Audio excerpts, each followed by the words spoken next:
Oh, yeah. That is funny. Ooh, warm it up. Heat it up. Preheat that oven. Air fryer. Yo, what, like, if you had to put something in the oven, right? And it said preheat. Without reading the instructions, what do you preheat it to? 350. Gotta go 350, right? Yeah. I think that's just like, I think it's just because it's like an auto set. Does your oven auto set to 350? Like if you turn it on? I think it does. I think it's just an auto thing. Oh, so you just There 350. you go. There it is. Well, there you have it. Cooking tips with Hoop Lab. What a way to start. Yeah, right? Oh, man. You know what time it is, right? Weekly recap. Yes. Well, first, welcome back. Yes. Yeah, that's true. Episode 31. Episode 31. Hopefully Reggie Miller. You catch episode 30, which was Purdy. right. No, that was a good episode. Yes. People seem to like it. Chris enjoyed it. She said that she wanted to do it again. Yes. And yeah, it was dope. What can I say? It was dope as a rope. That's true. That's what it was. Why when somebody said that for the first time, like what made a rope dope? Probably because all the cool knots you can tie with it. I can only do like bunny ears. I never even thought about that. There's so many knots. Did you go to Boy Scouts? Nope. But we went to like this wilderness hike because, you know, in Michigan it's all like trees and stuff. And they taught us all this. And I'm like, I want to learn this. You took your basketball with you? No, I just couldn't understand, like, how do you find these different other types of knots, but then how do you untie that knot? Because like, well, there's another question, like, who was the person that said you got to use this knot for this? Yeah, like what? Facts. Like what was going through their mind? Like, and you know what's crazy? Married? That everyone is like taught a one way to tie their shoe for their knots. Like I see two. Two. You're taught two? Well, I mean, you learn one of two ways, I think. I was just learning one. You never seen the bunny ears? I just used the bunny ears. You use the bunny ears? Yeah, bro. Bro, you can't be like 28 using. I'm a 29-year-old adult and I use bunny ears. You can't use bunny ears. What am I supposed to use? Hey, where's this that you? Once you hit a threshold of age, you can't use bunny ears. Bro, it's like I don't know. It's an unwritten rule. You can't use bunny ears. I've never seen like, this rule. You can't like go out on a date and then tie your shoe, and then they look down and you'd be like, "Oh no, he uses bunny ears. That's a no." That's the deciding factor right there. Yes. What's the other way? Exactly. You don't even know. No. You only tie, like, you only make one, and then you tie around the loop, and then you make the bunny ears. Bunny ears comes out of that. No, okay, all right. So we're talking about two different things. No, I know what you're talking about. Like people make two bunny ears and then wrap the bunny. Them. Yeah, no, that's a no. That's what you do? Okay, no. I don't do that. I ain't got the thumb power for bro, I was seriously judging. I was like, oh my God, let me help this man. He's going on dates using two ears to tie his shoes. That's why Under Armour sent me these slip knots, and it's a button. Oh. You can clip it, and you just zip it up. Listen, that's why you don't have to use bunny ears. That's right. And if you guys are looking for a great pair of shoes, look at the link in my bio for UA Slip Speed. You can slip them on for quick, easy access, or you can flip the heel up for speed, for fast access. That's dope. Speed and fast access. Speed and then fast access to the shoes. I don't know, man. I was just going off the top of my head. That's dope. I didn't have it. Got you. No. Check out that link. Oh, man. All right. Great news. Yes. Weekly. Now it's weekly recap? Yes. All right. Weekly recap. We got it. we gotta need that news thing. They'd be like, Yeah, I just did it. no, yours was different. But whatever. Yeah, you would think that we had like some kind of Russian or something. So the first, what is it? The first and second round of the NCAA March Madness is done and over with. Sweet 16 is this weekend and the Elite Eight, but you guys will already know who's survived and advanced. That was pretty cool. We saw a lot of crazy upsets, especially in the women's side too. I think a total of 4 number ones, 2 on the men, 2 on the women, has gone down. That sounds about right. Just great to see. I think the coolest story for me, in my opinion, is the Kansas State point guard Marquise Noel, who's about like 5'8", and he's one of the best players in the tournament. Mm-hmm. And just goes to show he's from New York. I think he maybe played some high school ball in Jersey, but I just remember following him on Instagram, and he just is always in the gym working on his craft, working on his skills. Yeah. Obviously he doesn't have the height. He didn't have any Division I offers out of high school, and just found his way, kept working his way up, and he's at Kansas State. He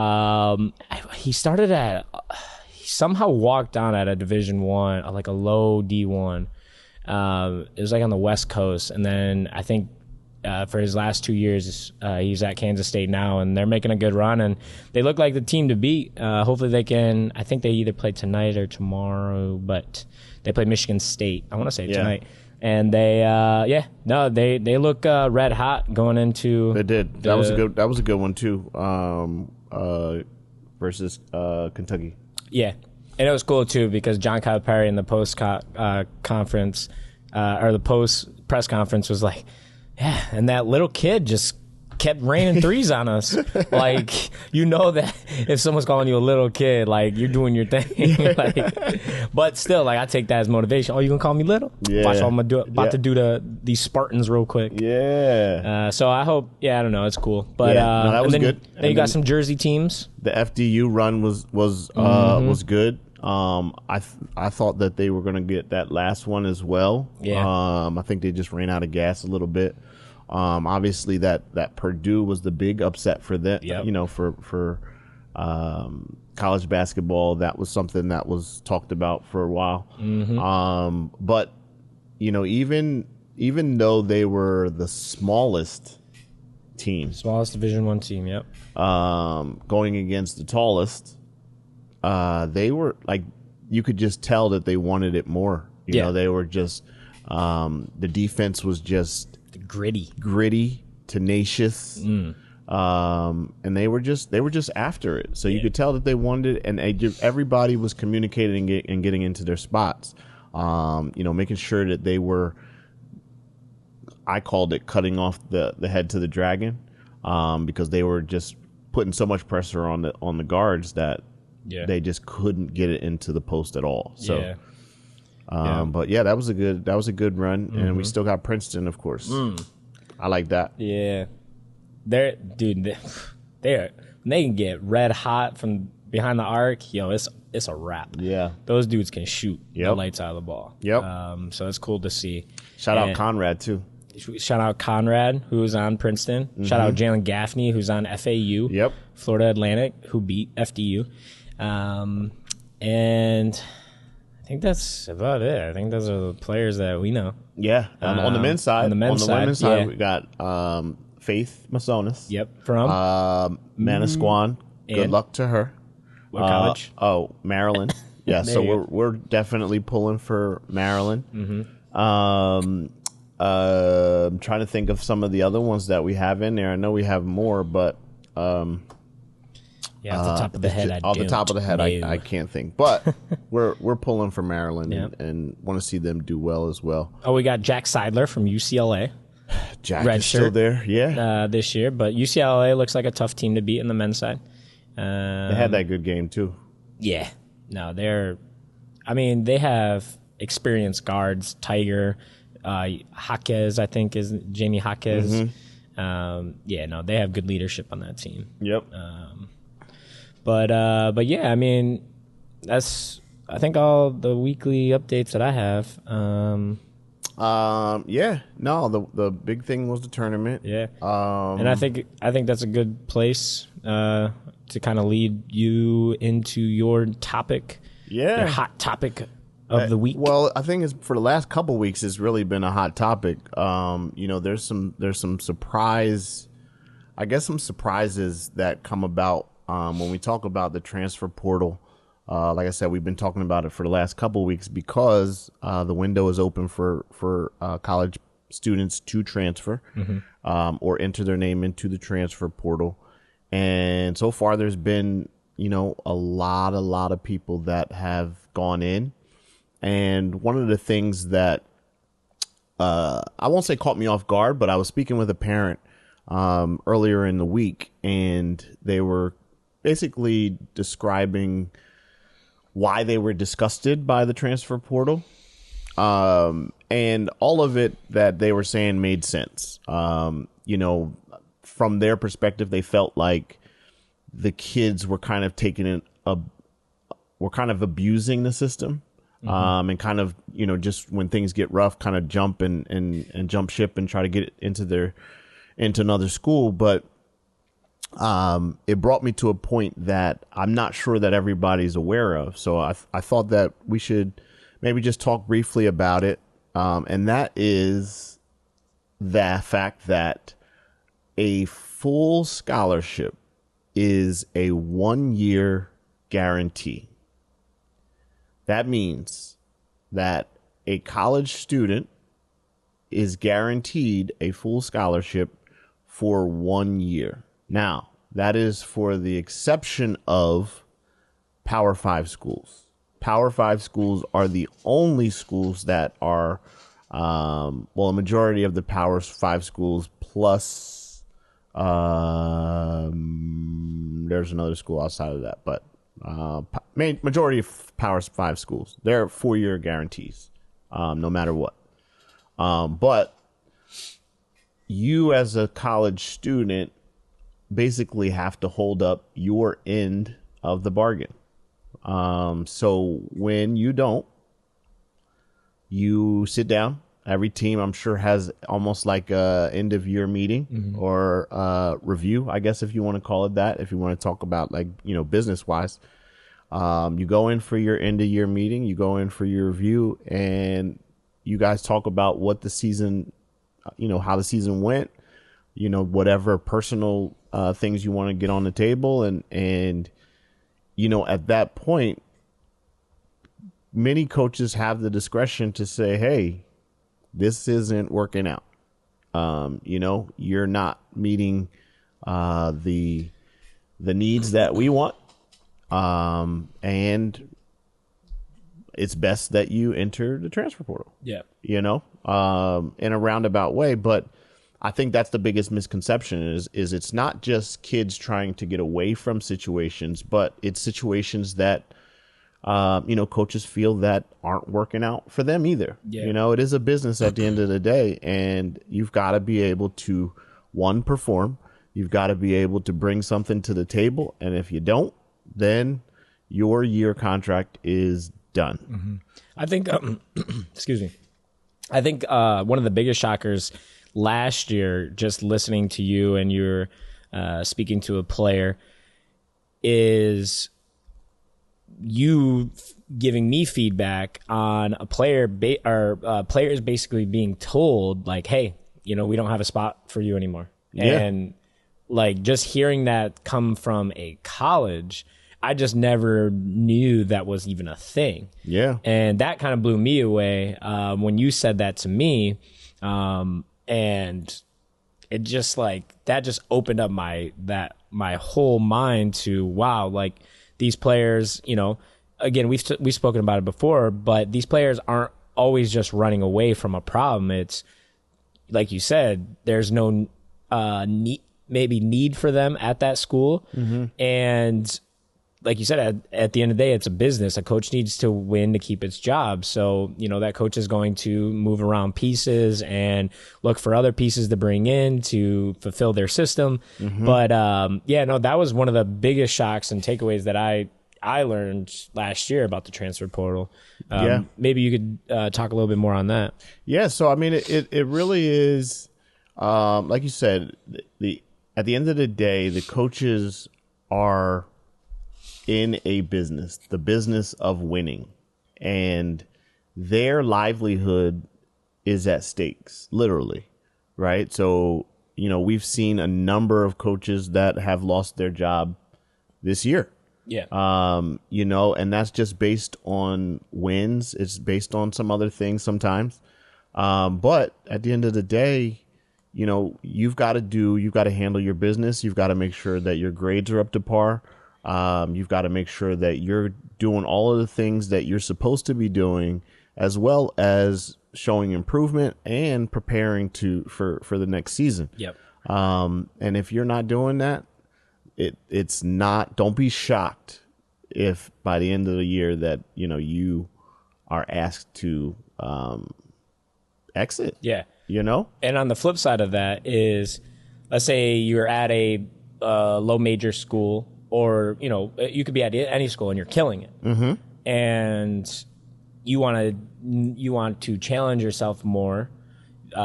People can even reach out, and you can even kind of just test the waters and see, all right, this roster, they're losing these type of players. This is my position. I think I can excel greatly at that. Yeah. And that's where another reason you can transfer, to enter the transfer portal. It's no difference than, we just talked about FDU. It's no different than that coach, Tobin Anderson, who last year was coaching a Division II level, got the opportunity to coach a Division I level this year, his first year, and now he's already out. And it's not a bad thing. He's leaving FDU to go to Iona, basically because he's proven that he knows what he's doing. Yeah. So it's funny that no one really talks about the coaches leaving those players behind, but it's always like a negative talk about players wanting to leave, and you don't really understand the whole story behind it. Yeah, that's a good point. I mean, like we said, it is their livelihood. I mean, we saw it last year when St. Peter's was on their run. Yep. We already knew that is it Holloway? Yeah, Shaheem Holloway. Yeah, we already knew that he was going to be taking the job at his alma mater, but at the same time, he was playing for more pay, basically, right? For each the further and further that he went into that tournament, he was going to almost guarantee himself more money because that now he's increasing his value. So, coaches do that all the time. And I think that's the same thing for players. Like you said, they are doing all that they can to increase their value. And then sometimes when they do that, it's almost time for them to take care of their dreams. Yep. Right. So thank you for the start. Thank you for preparing me. But I think you and I both know that I'm now ready for a bigger role. Yep. And that kind of thing happens all the time. And a lot of times when, I'll give you another example. We saw the coach from women's side Buffalo. She left for a Power 5 job, right? No, it wasn't a Power 5 job. Syracuse. Syracuse ACC. Power 5. ACC. Yep. Yeah. Power All right. 5. Yes. All right. So she left for the Power 5, and she wound up taking at least, I know her starting point guard, but other players from that low major, or I should say mid-major, to that higher level of basketball. So that's, we see that happen all the time too. So, and it goes back to what we were talking about last week when we were saying, you've got to network yourself and you've got to put yourself in a good position to, be favorable when other coaches leave for different positions. Yeah. right? Because you never know when that's going to happen. So when that happens, just put yourself, be ready, be connected with all of the individuals and all the pieces that you may need to. And of course, you don't know that ahead of time. So just, play your cards right. And you may get the opportunity that you didn't know that you had just by based off of, one, what you've been able to prove, and then two, the connections and the people that you've been able to network and meet. Yeah. It's kind of like, as we're sitting here, it's kind of like a stock, right? So each individual player themselves is a stock. We just opened up this podcast talking about Marquise Noel, right? He had to improve his stock to get to a Kansas State. Yep. And, for him, worked his way up, entered the transfer portal. He's at Kansas State, and look at him now. And it's the same thing as those players from FDU. They were playing at Division II last year, and Tobin took them, some of them, to a Division I, and they're excelling. Yep. And just like you spoke about, those players at Buffalo, they're excelling at Syracuse. So it's those players that kind of get under the radar, or they don't get a Division I scholarship offer, and they just haven't. And you might just be in a bad area, not bad area, but you just might be in a bad recruiting area, right? Or your name just didn't get out there, or there's not a particular coach that maybe saw your highlights or saw your social media or whatever it is. Yeah. And that's where you start in this, wherever it takes you, Division 3, 2, 1, mid-major, high major.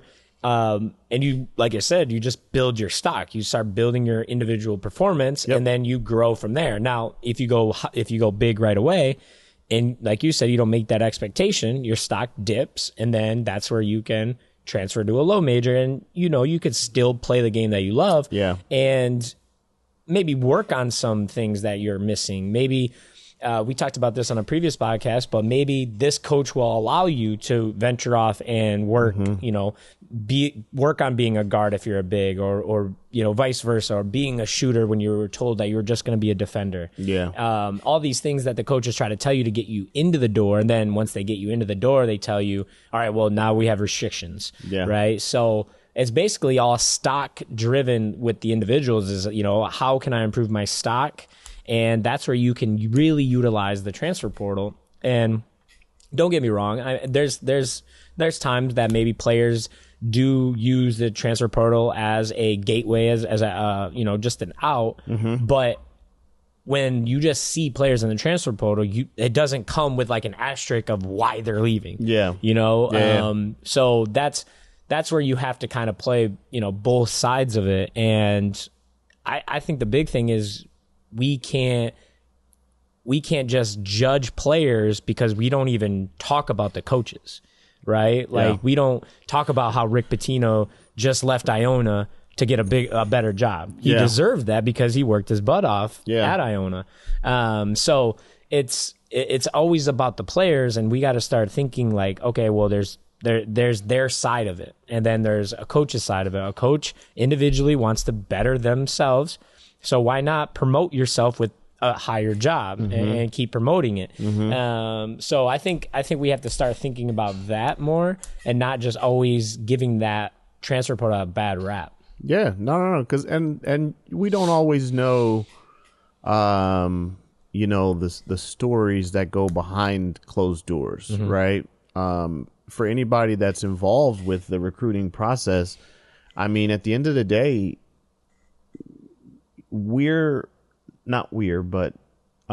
coaches want to sell you on their school. Yeah. They want to sell you on why you should come there. They want to sell you on, why it would be a good fit for you.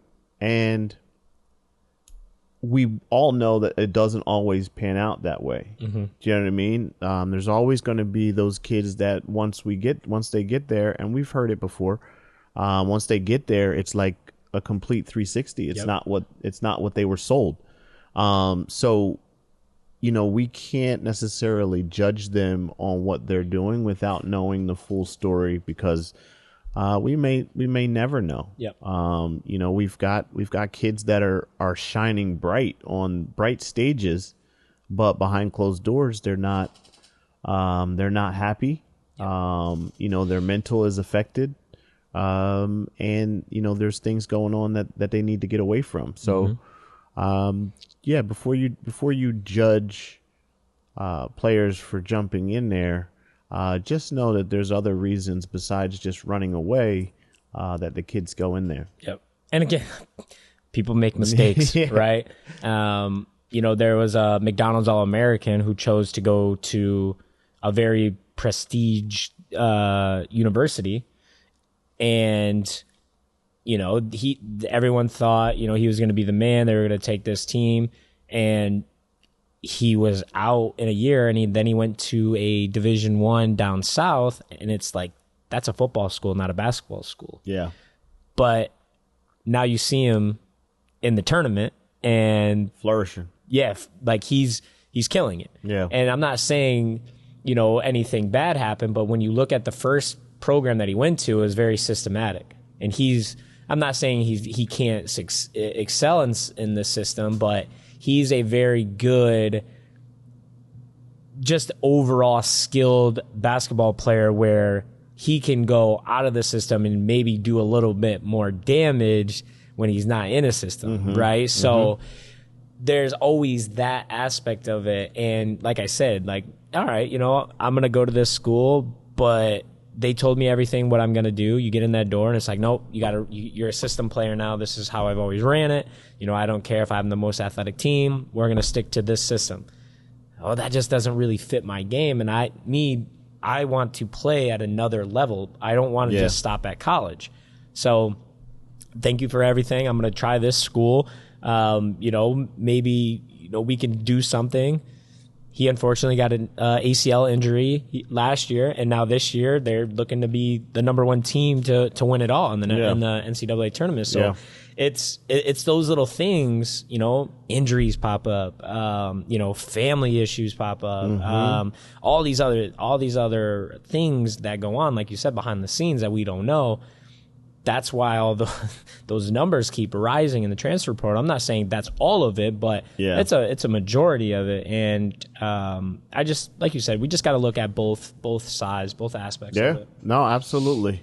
So, just to recap quickly, just understand that, again, the key point that I wanted to make sure that we understood, that I think as a lot of parents, especially those that are currently going through this, that this full scholarship that you may be looking at for Division I is only a 1-year guarantee. Yeah. So, don't think that once you get there, mama, I made it. No, you got to keep making it. So, understand that part. Because I think Chris said it best last time, it's your job. Yeah. Right? You're getting paid to go to school for free to play, and it's just like if I sign an NBA contract, I can't be like, well, I made it, I'm done. I don't gotta work hard. Yeah. Right? So no, just because you got that scholarship, you have to maintain it. You have to keep, abide by those contract terms. And again, if you fall off, that could be taken away. Yep. No, you're absolutely right. Hey, while we're here, let's jump into something that we've never really talked about on the podcast. Excuse me, I've kind of made it public, or we've kind of made it public, through other means, but we kind of use a system to help players get scholarships. That system has been working for the most part. If anybody that has come in here has, year after year has seen the Division I players and the Division II and Division III, college, all level college players that come in. So, it is working. We haven't really talked about what it is that we're doing. It's not really a secret, but it's the fact that we do it, and we try to get the players to do it as well. So, real quick, we'll break down the 5 different parts that we use, and then maybe just briefly explain them. Yeah. The first one, and I think this is the biggest one, is for players to make sure that they're defining their goals, right? So what is it that you are looking to do? And that question is going to be different for every player, right? Every player may have, a different why. Some maybe just want to get to school and have their education paid for. Some want to get to school and actually be, freshman of the year. Right. Some want to get there and don't mind coming off the bench. Some want to get there and they want to be a starter right from the get-go. Those are all goals and things that you have to define in order for you to understand how to proceed further in your journey. What do you think about like when you think about defining your goals? What do you think about from a player's perspective? Yeah, no, I love it because we talked about a player who's in the NCAA tournament now, and he's a walk-on at a very big university. And I know that when he made that decision, everyone was like, whoa. But you don't know his goals, right? Yeah. And we've seen walk-ons before earn scholarships, and we've seen walk-ons play, get into the starting role, and we've seen walk-ons make it to the league, the big leagues. So I think, this player has a goal in mind. He definitely has, what he wants to do after basketball. That's one of the reasons why he went to that school. But also just being self-driven, self-motivated, he's got a goal to, play on that team where he's, either coming off the bench. I'm sure he wants to be a starter, but that's a goal of his. So that right there, I mean, no goal is no dream is too big. You write that down, and if you stay with it, you keep looking at it every day, or remind yourself why you're doing what you're doing now. It's always going to be that goal is going to be that much closer to achieve and to grab. And me personally, I had goals written out before every season, and I would wake up, put it on my door, and I would just see it every morning before I left. And it's just a good mental reminder of like, hey, this is why you're waking up early. This is why, you're trying to do what you want to do. Yeah. And it's a good first step. Yeah, absolutely. And it's often a step that is skipped in the process. So define your goals. Number one, make sure you're doing that, and do that as early as you see fit. It's not uncalled for, unheard of for 7th, 8th graders to define those goals, because the recruiting process starts. And you want to make sure that you're doing your part. And parents too, you help your kids out. My father helped me out. We talked about this on one of the podcasts when we watched King Richard. With the Serena Venus Williams sisters. Their dad, told them how great they were going to be, wrote out goals, or helped them write out goals. They had to write something every night. So, parents, if your child doesn't really know, ask them questions. All right, well, what about this? Oh, yeah, no, okay, well, not write that. Oh, yeah, you want to write that? Okay, perfect. So, parents, you could be a very, very big help. Absolutely, in that. Absolutely.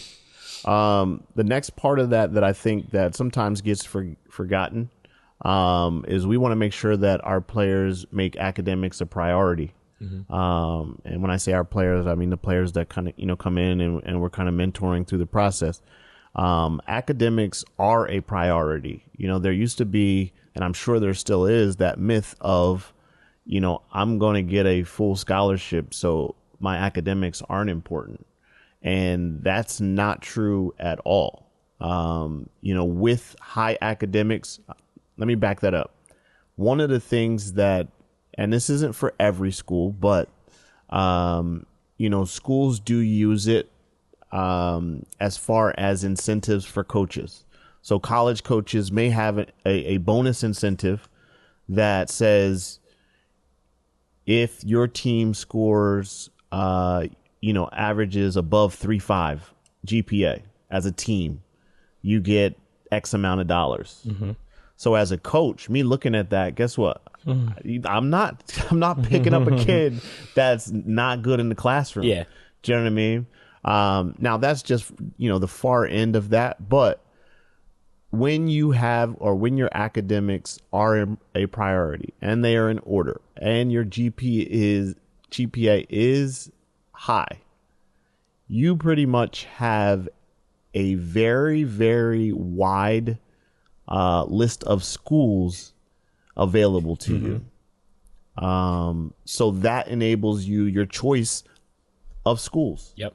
And you have to think, those that do not have a high GPA but have talent are going to be looked over for those that have talent and have a high GPA. Yep.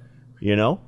And another reason why the transfer portal the way it is, because those players that don't have the high GPAs, they have to go to maybe a JUCO. They have to go to maybe a smaller Division 3, Division 2. Yeah.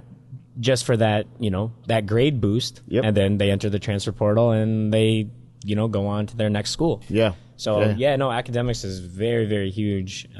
You just like you said, you opened up your list to all the colleges. Then you just pick and choose from there. Yeah. Yeah. And the other part of that is, if you talk about, so the Division I scholarships for most schools, except the Ivy League for the most part, except the Ivy League. Yeah. So those scholarships are full scholarships. Everything is paid for except the Ivy League. Athletic. Yeah.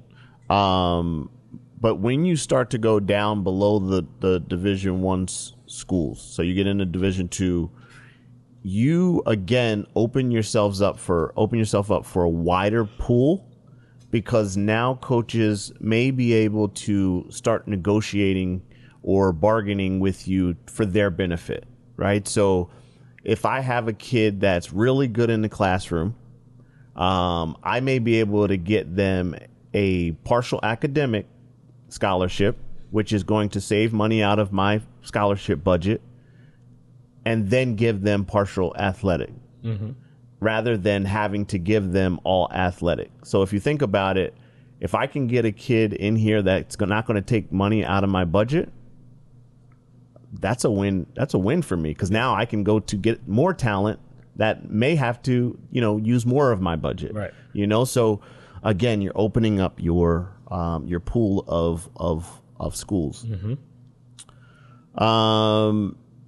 We've talked about this a lot, and the third thing that we use a lot of is player discovery. You talk about it with our players, and we want them to understand, like, in today's world, it's not a if I'm good enough, they'll find me. Yeah. That just does not exist anymore. Now, unless you're like some kind of, overtime kid that is on overtime every week. Yeah. But then again, that goes back into discovery. Right.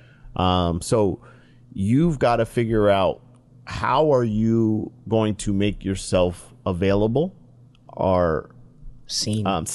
Yeah. How are you going to, how are coaches going to discover you? And that's something that you've got to talk about, and you've got to put that in place so that you can stand out in a very, very large pool of people. Yep. So again, even if you're on this recruiting path, and you're 8th grade, 9th grade, 10th grade, you're not only going against your peers anymore, you're going against the transfer portal. So you've got to really, really be on your P's and Q's and understand what you're going to do to get discovered. Yeah. Yeah. I mean, it goes back to, like, that old saying, well, if you're not working, someone else is out there working harder. Yeah. Right. Yeah. Somebody wants your spot. Yeah, and it's now like tripled, right? Because not only is there high school students, but now there's transfer students with experience. There's overseas students that are coming over and taking spots. So that pool just opens up, and I know you might not want to do it, but if you don't want to have players or coaches discover you or try to see you, then it's like, how bad do you actually want to, fulfill that dream of playing at that next level, playing at that school that you might want to go to? And that's a huge one, because, I mean, it's new. it's a new era, right? So, I mean, we didn't have to do that when we were playing. So, I mean, everything is kind of laid out nice and easy for every player, you know, especially with social media. So, yeah, it's a big one. Yep. The fourth goes kind of along with that player discovery, and it's player marketing. What are you going to do to be seen? Like, you have a plan of being discovered.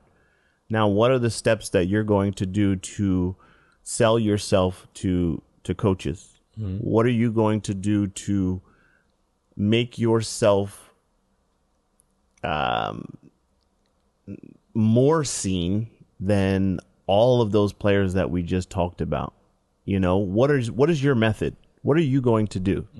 And I think the trap that a lot of kids fall into is, you know, they'll go, let's say, weeks on weeks without saying a word on social media. And then they'll pop up with a highlight tape. Yep. Surprise. That highlight tape is just going to get buried. The algorithm just doesn't favor you just popping in every now and then just to drop something. So, you know, what we would say as far as kids trying to figure out their marketing is you've got to be able to be active in social media, or at least have somebody help you be active in social media. You've got to figure out you know, how you're going to, or what your voice is going to be, right? Because coaches don't just want talent. They want people that have personality. They want players that have, you know, vocal skills. They want leaders. There's just a bunch of different characteristics that they're looking for. And how are you going to display that? Yeah. Not all of that is always displayed in a highlight tape. So yeah, absolutely. What do you think? No, I mean, you basically said it all. I mean, the marketing aspect it's you know, it's almost spoon fed for everyone out there. You know, social media is free. Now you can boost your post. You can pay for a little bit more to get into a little bit more engagement, but I mean, it's all right there, right at your fingertips. Yeah. And I don't know how it can be any more easier than that. And you know what? I think the biggest answer to that, and I said this before, for a lot of players that you already have the answer. The answer is in everything that you're doing to try to be viral on TikTok. Yeah. That's your answer to becoming known or seen to college coaches. Right.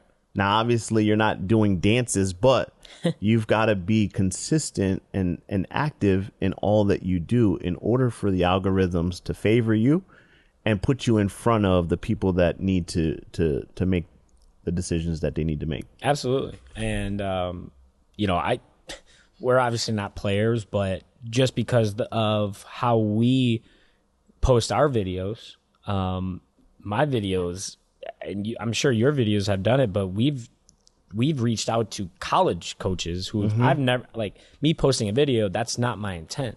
But I have college coaches DMing me about, oh, you know, this player is wearing my school's shirt. Yep. Or this, you know, this player, this looks awesome. Who's this player? Yep.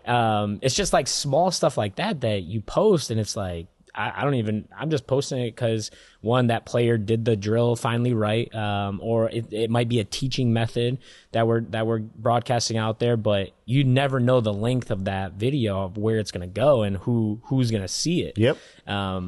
So that's pretty cool, but also too, it's like that stuff actually happens. Yeah. I would have never thought it was going to happen. Absolutely right. It did. And you know, just to your point, I don't know that I've ever shared this story. But it kind of goes along with, you know, just knowing where you are, what you're doing, and you know, who's in front of you. Yeah. So Lexi played for Team Rio on the Under Armour circuit.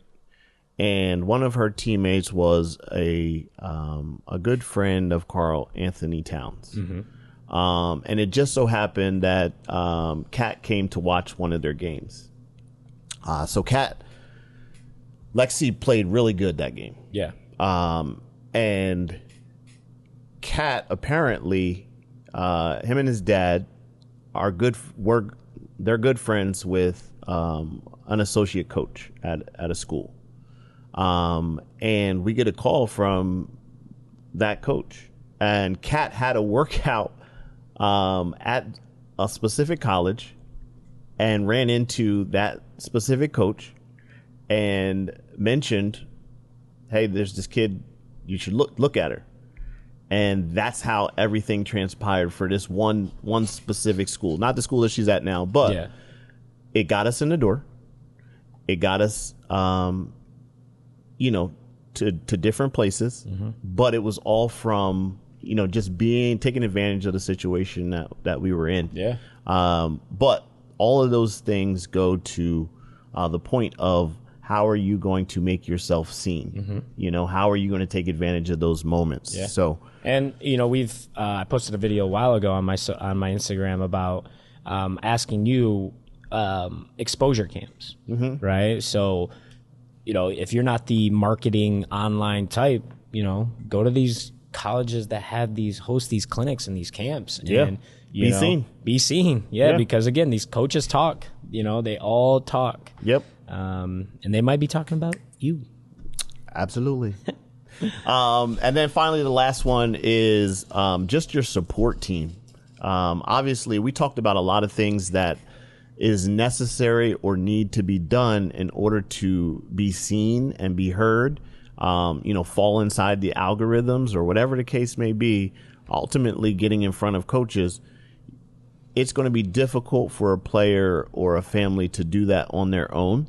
So when you need to actually put together, you're not saying, hey, will you be part of my team? Yeah. Hey, will you be part of my team? All right, cool. I got this guy. He's part of my team. No, that's not what's happening. But you're putting a circle of people together that are going to advocate you. They're going to push for you. They're going to make phone calls when needed. They're going to do all of the things that are going to help you reach your goal. And that circle of people could be, I'll give you a hint, I'll give you a tip. We talk about, the things that we do here. We do them, yes. The ultimate goal of it is to help and educate. But at the end of the day, when a player XYZ is doing a really good job in your video and a coach runs by that, that's helping them be seen. When we're talking about whatever it is that we feel that this player is doing, whether it's their personality, they're a good leader, that is you being seen or having the opportunity of being seen. Yep. So with us in certain players' corners, by virtue of you training and doing things, we have an opportunity to speak with you. We have an opportunity to interact with you. We have an opportunity to help you get seen. Yeah.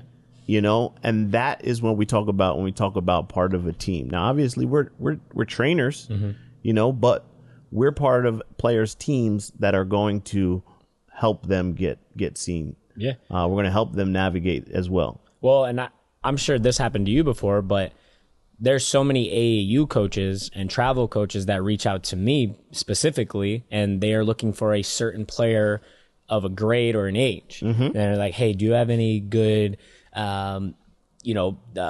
great, fifth graders that might be on my team that could help me? And I go along the line of all my fifth graders, and I'm like, oh yeah, there's this one, they hold attention to detail. They've come a long way. They really, really want this. Yep. So players, you never know again who is in communications with who. We've had that happen so many times. And even before, Hoop Lab, I've had so many coaches reach out and asking about players like, oh, hey, is this person in 7th grade? I'm like, nah, they're in 8th grade. All right. Well, if you have any 7th graders, let me know, because, I need a couple. I need a couple players. And that's, again, you're getting your foot into the door. So, anytime that you work out, or anytime that, like we've said, you meet anybody, always meet them and do your workouts and your training to the absolute best that you can. And that's going to stick into those people's minds. And you might not realize it, but the more you do it, the more that, they are helping you with your, like you said, your team. So, and your team will continue to grow in that. So that's a one that I think, not a lot of people, especially players here, know that happens behind the scenes. But, we get, people reach out to us all the time, and, we are going to be honest with them, because, we don't want to waste their time. We don't want to, disvalue, our credit, but, we always are trying to look, for the best opportunity to play, along the side of skills training for our players. Yeah. And to that point, it even goes beyond that, because, obviously we talked about the transfer portal today. And when you go in that transfer portal, whether it's 5 years from now or whenever, we may post a video that maybe is 5 years old, and that coach may reach out and say, hey, oh, do you know such and such? Yeah, I do. Okay, well, we want to reach out. Yeah. And that kind of thing. So again, you never know who knows who, or who wants to reach out to who. So just keep that in the back of the mind as you guys are trying to do or put together your support team. And yeah. I mean, those are 5 keys that, again, we haven't talked about publicly on the podcast, but that's the formula that we use, and it works. It's a great formula. It's when you posted that, I know we got a lot of responses about how, they love to read it. It was new to them. It was fresh to them. So, man, it's great information. And, and you know what else about it? It got published in ESPN SportsCenter? No, not quite. Sports Illustrated? Maybe it did. I don't know. That's tough. But it was free. Oh, you dropped that knowledge for free? For free. Oh. Yo, you're a nice guy. But that's the thing is we try to give you guys education. We try to give you guys gems. We try to give you guys things that, one, we know work. 2, we've been through and we've done ourselves. And then 3, just, helping you guys out because we know how difficult it is. Now, what you do with that information is up to you, but we're giving it to you. Yeah. For free. All you got to do is subscribe. Free 99. Yeah. But yeah. No, man, that's good. Wait, does free 99 count as $1? No. Because it's free. But it's 99 times. Oh, okay. But like 99 cents, it doesn't mean it's No. It's free 99 times. All right. What about the 100th time? Then I gotta charge you. Oh man, but great episode. But yeah, man, another good episode. Lots of gems. Pick them up, dimes. We dished them. Yep. Pick them up. Man, episode 31. Does that mean that we got 30 assists? 31 assists? 31 assists. Yeah. How many boards we got? Well, we're not grabbing boards. We're dishing dimes. So, who's the all-time leading assister in the NBA? Assister. Is it Stockton? Yep. You better watch out, bro. We coming. Oh man, but yeah. Nah, that was a good one. Yes, so sir. Hopefully you guys, take that information. Like always, subscribe to our podcast and follow us on social media. YouTube, Spotify, Apple Podcasts. Yeah. Apparently Amazon Podcasts. Yeah. iHeartRadio podcast. Yeah. And I think Pandora podcast Hoop too. Lab HQ app. Yeah, download that. Yeah, because that's a dope app. Yeah. That's a dope app. But like always, what happened to peace? Peace. And like that, we up. 1, 2, 3.